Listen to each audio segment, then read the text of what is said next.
All right, so we happen to have somebody who has done great work, not just for our show. She's a social media manager. She's also the producer of remote segments. Whenever you see Michael Tracy worming around, doing all his Michael Tracying, often Megan is there. She's actually the one who coordinates it, who films it.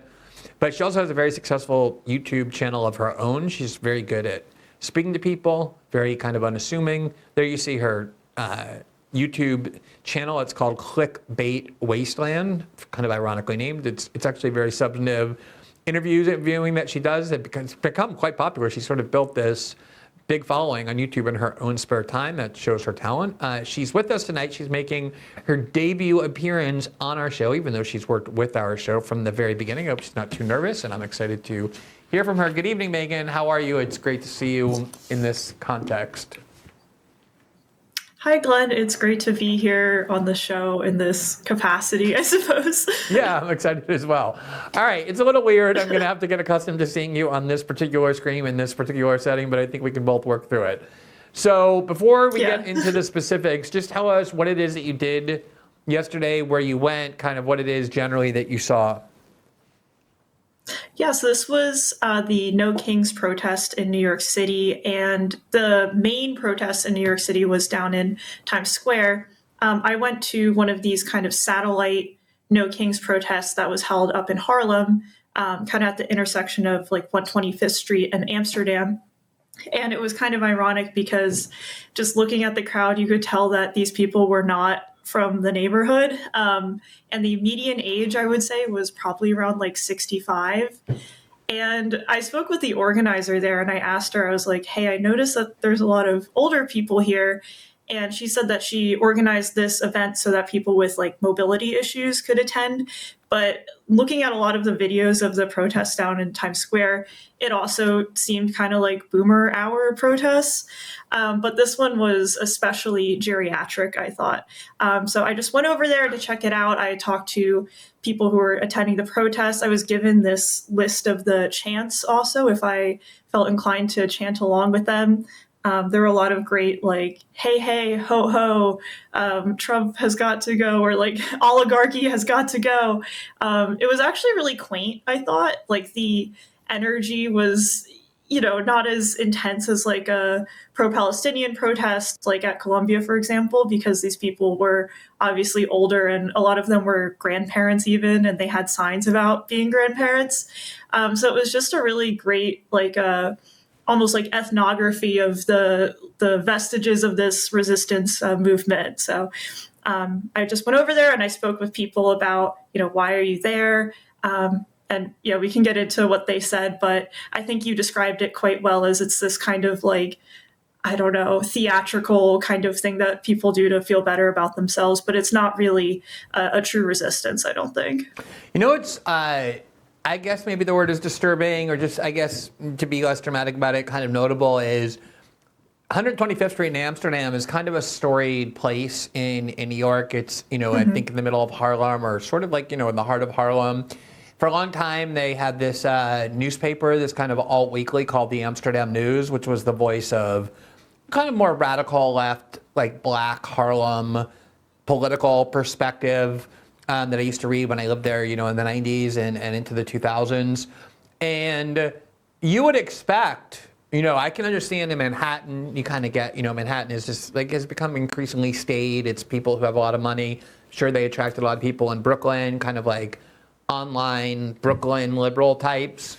So I can imagine that being a very kind of banal protest. But you look at 125th Street in Amsterdam, it sounds like what you had is not a very racially diverse composition, because a lot of people who live in that area are black. It seemed like they were just older white people, almost like these kind of like former hippie types who lost all the radicalism they once had in their youth, and are just like, a lot of these hippies are kind of Hillary Clinton fans, Kamala Harris fans of the Democratic Party establishment. But it seems as though, and it's not because there is no radical element on the left or just like an anti-establishment radicalism. Those things do exist. It's just these kinds of protests aren't attracting them, is my strong impression. Do you have a kind of theory as to why?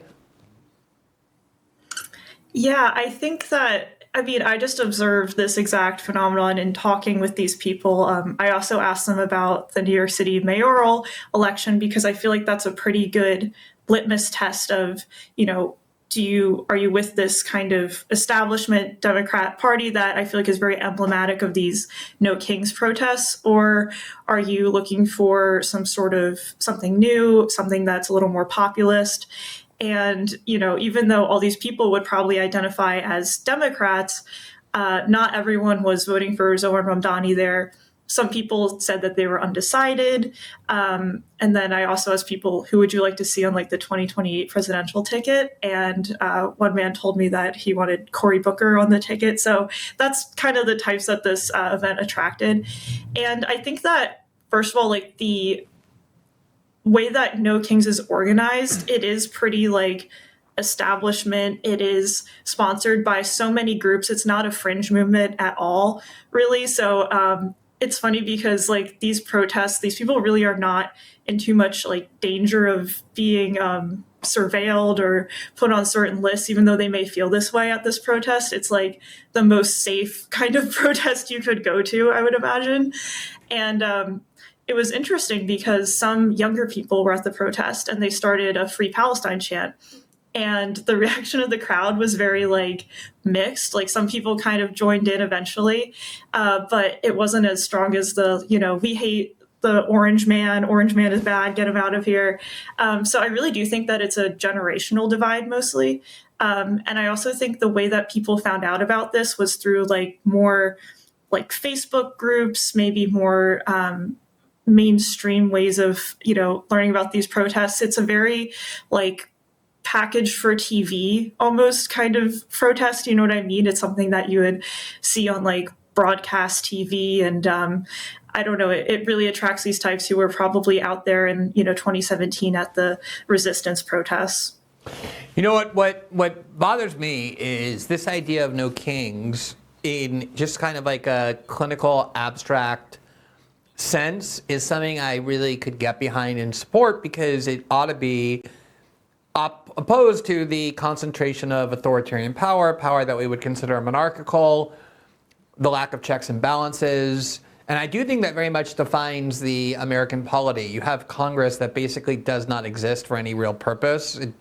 You know, the president can start wars, can bomb who he wants, can pretty much do anything, even in terms of domestic policy, by executive order, and there's not really any objection. I think people in Congress like to be social media influencers and don't really care much about their loss of their power. And the Supreme Court has, in a lot of ways, rubber stamp things, although, you know, not entirely. The judiciary is still pretty active. But like you see this erosion of checks.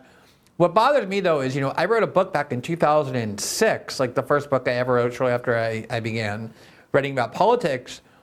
The purpose of which was to basically say we were rapidly approaching the concentration of monarchical powers, the kind of reestablishment of a king as a result of a lot of these war and terror policies that George Bush and Dick Cheney implemented, declaring the right to ignore Congress, to violate congressional law at will as long as they declared national security concerns. And of course, that worsened and intensified under President Obama.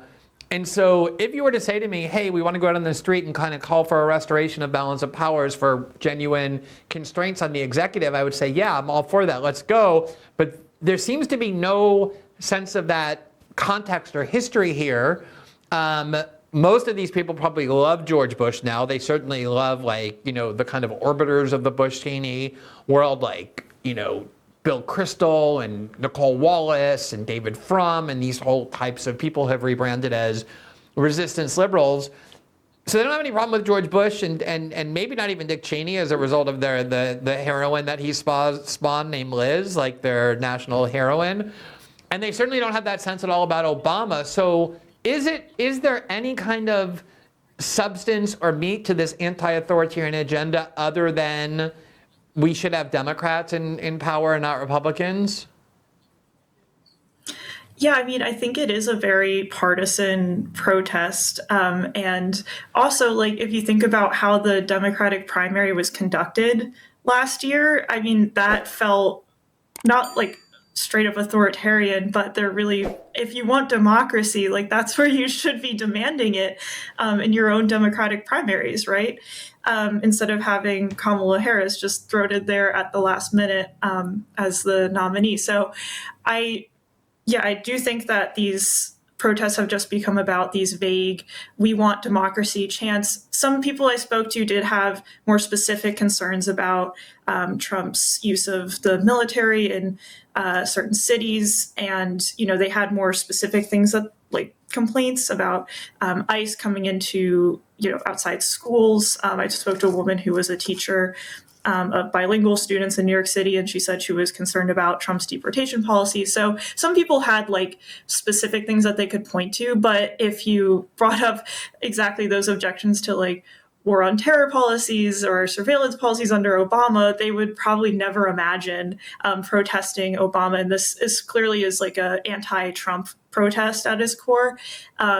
And also when you speak to people about, what do they think about foreign policy as well, again, on Israel Gaza, some of the people were, very pro-Palestinian. Others were kind of less willing to comment on that issue. So it's kind of interesting how, when you really prod these people's ideas, they can't really express what they're really upset about, except for this vague, we want democracy restored because they have, grievances against maybe Trump as an individual. That's not to say there's no substantive things that they were complaining about, but this protest doesn't seem to express those grievances very well to me. Yeah, my guess is that a lot of the people who were there, as you said, probably were not residents of the immediate neighborhood in Harlem, but instead came from places like the Upper West Side, where that is a lot closer, easier to get to than, in their words, schlepping all the way down to Midtown. There's a lot of pro-Israel sentiment on the Upper West Side. I actually debated Alan Dershowitz on the Upper West Side last year about whether we should bomb Iran. I think pretty much everybody who came from anywhere other than the West Side was supportive of me, but all the people who just walked a few blocks from the Upper West Side to see Alan Dershowitz were very supportive of him and wanted to bomb Iran. So I think that's probably why a lot of people weren't willing to comment on Israel and Palestine. And I've seen a lot of these kind of protests where there's, as many Ukrainian flags as there are American flags. Maybe that's kind of worn out, probably has after so many years where people aren't quite as passionate. But the minute you start waving a Ukrainian flag, you're basically saying, I support bipartisan war policy. The CIA, the Pentagon, the agencies that engage in foreign policy. And so already you're sort of talking about a group of people who aren't particularly even issue driven, let alone radical in any way. All right, let's look at, I'm going to try and do as many of these as I can. I don't know whether I can really withstand them or not. I've seen a couple of them just floating around on your social media accounts on X and the like, but I don't know exactly which one we chose, so I may be seeing these for the first time, so excuse me if I get a little bit queasy. But I do think it's important to show people, because I think it's important, right? You don't like go and what the internet used to call nut picking, where you look for the most aberrational or extreme or sensationalized person because you think they're going to draw attention or make a point. Like, you're pretty much looking to interview people with the sense of what? Of kind of just getting a sense for what is there. Yeah, definitely with curiosity. And I mean, if I were a true like troll, this would have been like troll central. Like, you could really troll away here if you really wanted to. But these people, they're very like well-meaning and earnest. I think, yes, very earnest. Also, I think they probably were a little bit more progressive, I would say, than like if you went to a 2017, resistance type event. Like, I think really Zohran Mamdani has changed I really hate to use this term, but like the Overton window in New York City. So there were Zohran supporters there. Like I said, the organizer was a Zohran. She had a Jews for Zohran hat on. And, some people said that they really liked AOC. Whether you consider her to be truly progressive or not is up for debate. So they weren't all like Lincoln Project types, but that was kind of the overwhelming feeling that I got. Yeah, I think it is worth remembering. Just in general, New York City is it may not be Portland, it may not be Seattle, but it's still, compared to the most large American cities, it is a little bit further to the left. I mean, it's extremely blue at the very least, and there are sectors of New York that have become much more left-wing, left liberal than they used to be. The younger sections, the more gentrified ones, the kind that vote for AOC, for example, or Zoran, as you point out. So I think it's worth remembering that we're not dealing with a very representative city politically, although it's not really as left-wing as most people think, which is why it's such a shock that Zoran became the nominee. All right, let's look at a few of these, and then we can talk about them. Let's just go in order. Let's play this first one. Tell me what democracy looks like. This is what democracy looks like. This is what democracy looks like. This is what democracy looks like. Tell me what democracy looks like. This is what democracy looks like. Tell me what democracy looks like. All right, so just Are you feeling it? Are you feeling fired up? I'm just worried that I'm not going to be able to sleep tonight because that catchy tune is going to be stuck in my head, and I'm going to be chanting it at home unknowingly. First of all, the composition of the crowd is pretty much what we described, which, it's fine. It is what it is. It's such an empty and banal chant, like this is what democracy looks like. Like what? People protesting on the streets? I mean, I guess a lot of that depends on what they're protesting and how they're protesting. But what is, and you alluded to this earlier, and I guess I don't know if you asked people about this, but it's such an odd banner for Democrats to be raising, democracy, because not only did they impose a nominee on their own party and, basically voters with no votes at all. No one voted for Kamala to be the Democratic nominee. There was no election. Nobody ever voted for her for that. She dropped out in 2020 or 2019 without having a single vote. So no one has ever voted for Kamala Harris to be the nominee of the Democratic Party, and yet she was. That's not really what democracy looks like. You see this chant is already in my head. And in 2016, even people like Liz Warren and Donna Brazile, who was the DNC chair at the time, admitted the DNC rigged the entire primary to ensure Hillary won over Bernie. And then in 2020, Obama did his little dirty maneuvers behind the scene to get everybody to drop out, except for Elizabeth Warren and Bernie, so they would divide the vote, and then Biden would win. To say nothing of the fact that they spent the last 8 years with their primary strategy being trying to ban their primary political opponent, Donald Trump, from the ballot and or arrest him and imprison him so that they could win the election over him. If you were to make this argument or some version of it to the people there, I don't know if you did, but how do they reconcile these things? Yeah, I don't think that they would really be able to. I think that, they probably enthusiastically voted for Kamala. There's actually someone waving a Kamala Harris and Tim Walz sign from 2024 at the event. And I mean, granted, there's always kind of some crazy people who show up to protests and bring whatever they want to get on the news or go viral. But it seemed pretty genuine. And so I don't think that they would be able to reconcile this. I mean, I don't think that a lot of people were. I'm still amazed that more people weren't upset by that maneuver by the Democratic Party and how they've repeatedly done this. And also just covering up Biden's, cognitive decline for so long too. How is that not something out of Lord of the Rings? You know what I mean? I'm pretty sure that was a subplot in Lord of the Rings. So it's I think if you confronted them, they would not be able to explain that. Do you think it'd be literal smoke that would come out of their head because of the wires crossing, or would it just be figurative?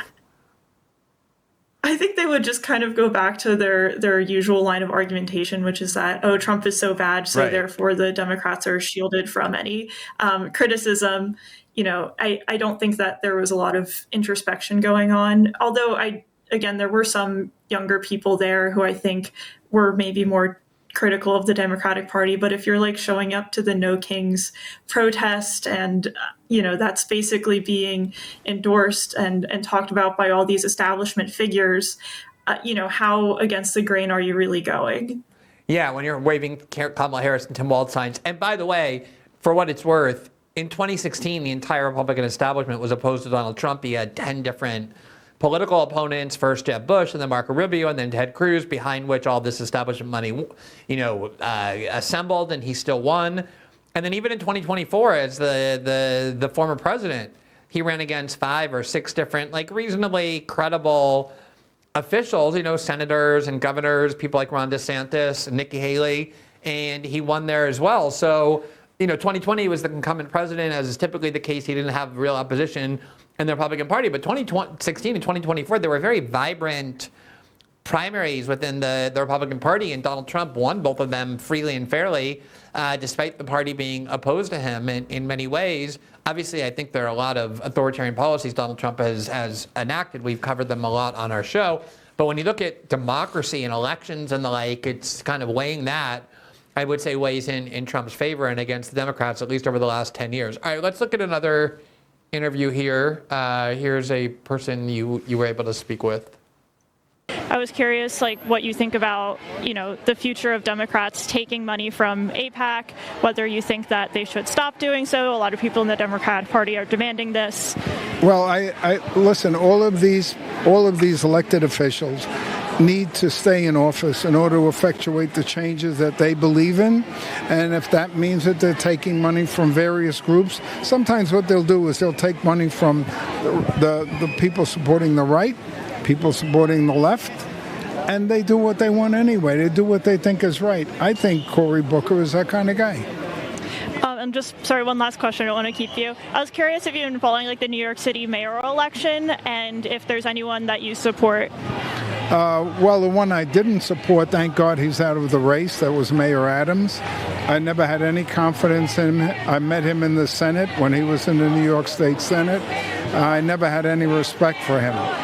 Between Mondami and Andrew Cuomo, if either one of them got elected, it would be fine with me. Cool. Thank you so much. I really appreciate it. Okay. Thank you.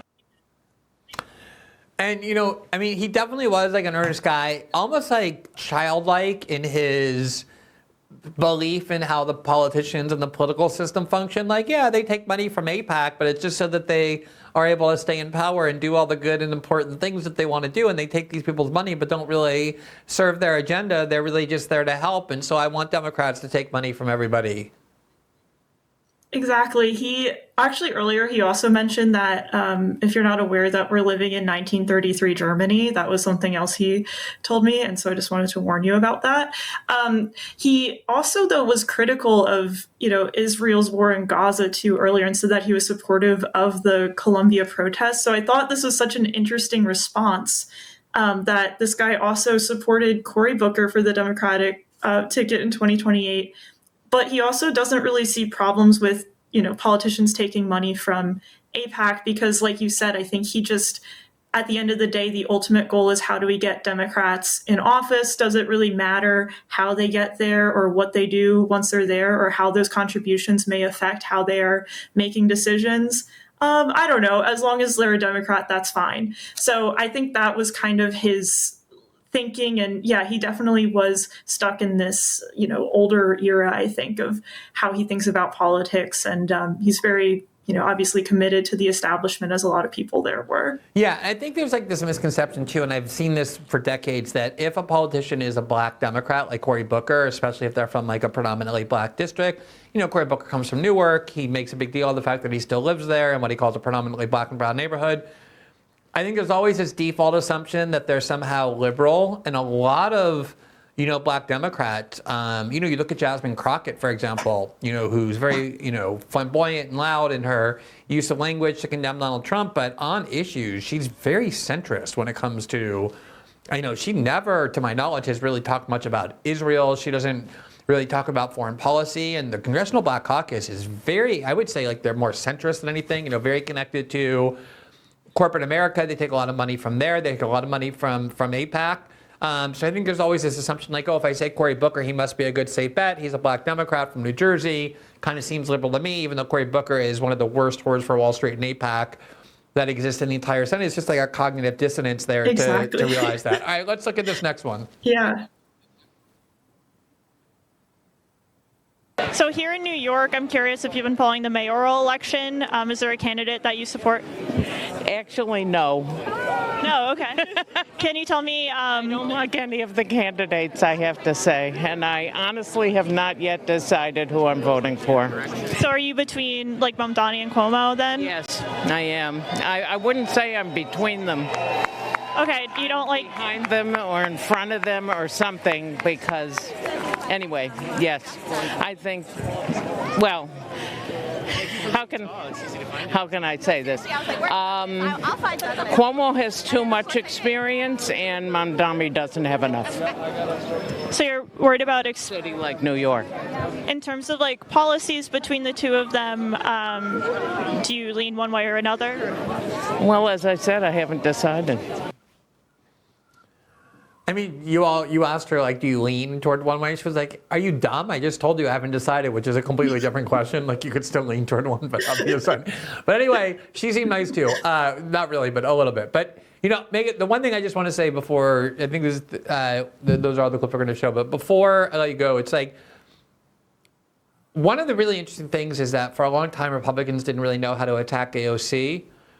And they would talk about AOC like she was some kind of, you know, fire-breathing radical communist, you know, and they would say like, she's so far outside the mainstream and she's like this dangerous figure. And she's utterly not, you know, she's just so pliable. She's such a tool for establishment power. And it was Marjorie Taylor Greene who really understands the reality of AOC better than anybody and understands what makes her so repugnant, which is that it's all branding, it's all fake. Like, she's just a fraud. She's like a tool of the Democratic Party. She's just there to kind of like make, you know, gestures to being slightly more radical, to make young people come to the party. Like, she's really one of the most valuable tools of the party because of that. And I always, you know, thought, wow, Marjorie Taylor Greene understands who AOC is and what her role is so much better than most Republicans who think she's some kind of like, you know, dangerous extremist or something. When she's just a careerist, you know, she's happy to fit into any place that she's in. And it strikes me that Republicans were talking about these protests with this very same misunderstanding. Sound more banal, you know, kind of just, you know, very tranquil people in terms of what their politics are. Was that your impression? Yeah, I mean, a lot of them, again, they're just like sweet liberal. Him He's on the AOC Bernie path. Stretch, like, yeah, he's on the AOC Bernie path. Yeah, pull back a bit. And it's really interesting. Actually, I went to the New Jersey governor or gubernatorial debate and asked Mikey Sherrill, who she's like one of these girl boss, you know, Democratic candidates for governor there. I asked her, you know, why haven't you reciprocated Zohran Mamdani's endorsement, or do you reciprocate his endorsement? Yes or no? Because he's endorsed her, but she has not endorsed him back.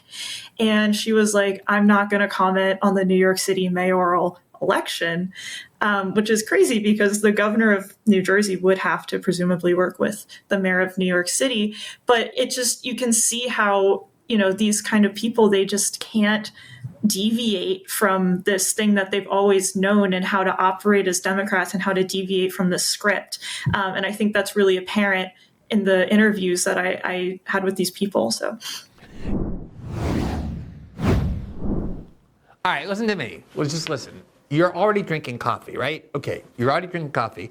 But is it really doing anything for your body other than just like giving you that quick caffeine spike? Rejuvenated coffee is different. It's clean Arabic coffee infused with CAAKG, a powerful compound studied for its ability to support longevity, cellular energy, and metabolism at the deepest level. That means sharper mornings, no crash, better focus, and long-term benefits your body will thank you for. I drink it because I care about my health, my energy, and how I show up for my family, for my work, and for the life I want to build. If you're going to drink coffee anyway, make it one that actually works as hard as you do. Head to 1775coffee.com/Glenn. Try Rejuvenate Coffee now. Don't just wake up, rejuvenate. Thanks for watching this clip from System Update, our live show that airs every Monday through Friday at 7 p.m. Eastern, exclusively on Rumble. You can catch the full nightly shows live or view the backlog of episodes for free on our Rumble page. You can also find full episodes the morning after they air across all major podcasting platforms, including Spotify and Apple. All the information you need is linked below. We hope to see you there.